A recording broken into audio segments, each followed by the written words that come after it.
Tapi sebenarnya Sutun tu adalah pembuka rezeki jugalah.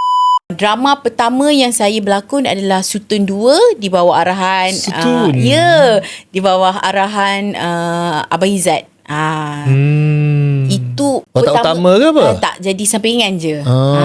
Tapi banyak scene juga. Watak utama dia Sutun tu kan. Yang Sutun tu adik tu banyak jugalah scene, ada lebih kurang. Dan Sebab saya tak tengok, maafkan saya masa tu. tak apa nanti It's YouTube okay. ya ataupun dekat TikTok.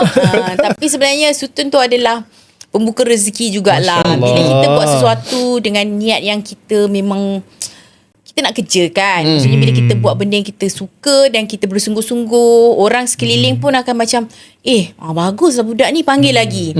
So, selepas daripada tu Abang Izzat selalu juga panggil saya untuk watak-watak supporting dalam drama-drama beliau.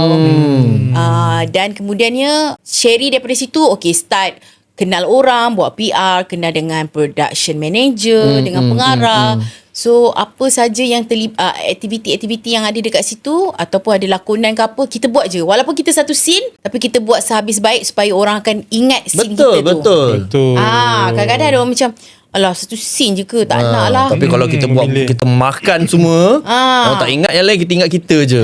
Tak adalah makan. Maksudnya kita bersungguh dalam apa yang kita buat tu kan.